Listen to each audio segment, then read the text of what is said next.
Poverty to me is when you really have nothing. You really don't have no families to connect you with any kind of money or income or nothing. Hand to mouth, wondering whether you're going to have enough money for food and stuff like that. Poverty is having no money and no resources. Poor is no income. No income at all. No income at all. That's poor. When you have to sleep on the streets, the vents, and the subways, the parks, that sort of thing. That's what for me, poverty is basically, I'm more like, I say it's more of your mental state. If in your mind you're poverty stricken, I think that's whenever you are living in poverty. But it's all a mental state for me. Poor is not having nothing. In America, you're not really poor. You have to go to third country to understand what poor is. Poor is not nothing, it's zero. But America, we're not really poor because we have opportunity here.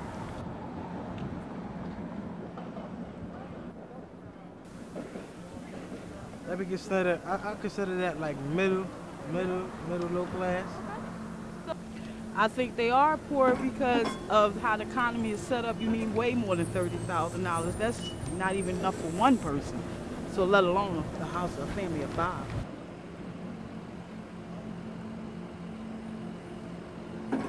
I know people who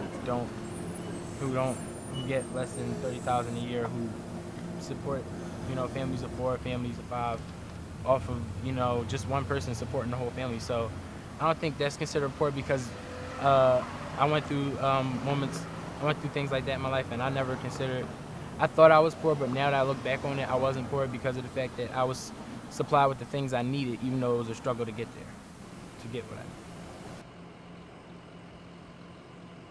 I've been there, so I could think of myself.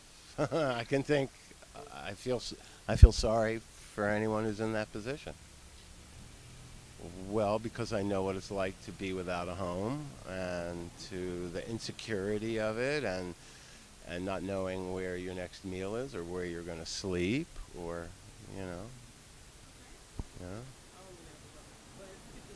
When I hear the term poor person, I visualize anybody who doesn't make enough money to own a house or own a car or feed their family. All kinds of people can be poor. People who you least expect. Somebody could buy a business suit but can't afford a house, It's easier for me to identify a poor person when I see that they are without love in their life. Like we said, you can't say somebody's poor if they're okay with whatever they have going for them. They may be poor to you, but they may not be poor to themselves or to whoever else is around them, So you think You never know what you can't tell a poor person just by looking at the person. That's the thing. It's a stereotype that some people try to have, but you just really can't do that. Like, for instance, it doesn't matter what you're wearing, who you are. You don't know what a person's class actually is. Walk down the street and say that person is, living in a marginalized community. Clearly, like their environment, you can pick up on clues. I see people that are homeless, and I know that they're homeless. I also see people that are homeless, and you would never know that they're homeless. I've just my experiences have blown me away. When I was a social worker, working with formerly homeless adults, it just really challenged my preconceived notions of poverty and homelessness.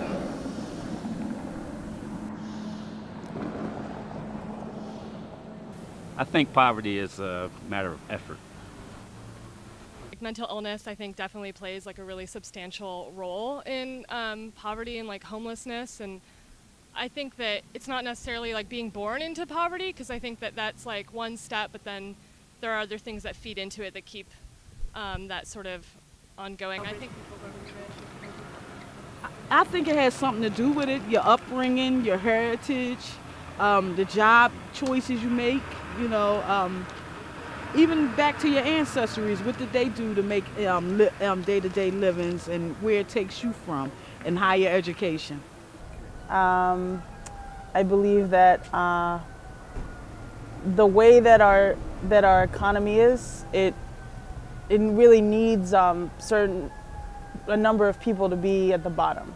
We have a capitalistic economy that's based on, you know, labor, the work of people, of some people, and the folks who are owning companies and corporations, banks, industries, who other people work for. And so when there are a number of people that are unemployed, it keeps wages low because there's lots of competition for the jobs that are at the bottom. So it's actually a benefit to certain people of, you know, lots of people actually not having a job because it helps keep wages low.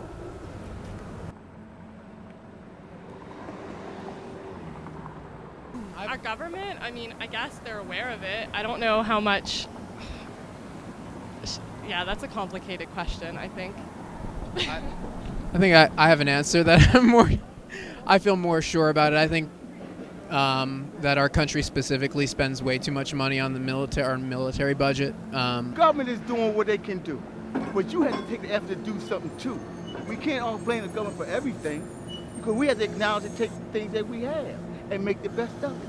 I think that the system is fundamentally needs to change. Like, I don't think that what we have now, given what we have now, the government will actually do anything serious to actually change poverty or end poverty. I think that would take actually some fundamental change within the government itself.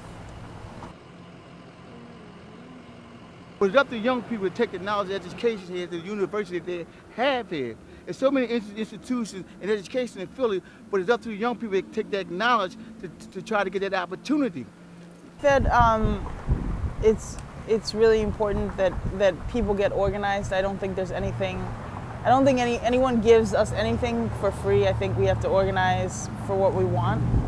So I think that, you know, if we want something more, then we have to organize to get it. I think that it would be a social movement similar to other kinds of movements that have happened, like the civil rights movement, but it would be based more around ending poverty. That's what I think. You know, if they had the means and the know-how and the necessary to make it, I think they could. There's a lot. We lack a lot of opportunities from ignorance, not knowing, you know, what's available to you. I think that it should be the responsibility of the whole society to make sure that everyone in the society has what they need. I mean, I think that, you know, we all have a responsibility for our own life, but in terms of having really good health care and education and a place to live and many of those things, that it really should be the responsibility of the society to make sure that everyone is taken care of and has what they need.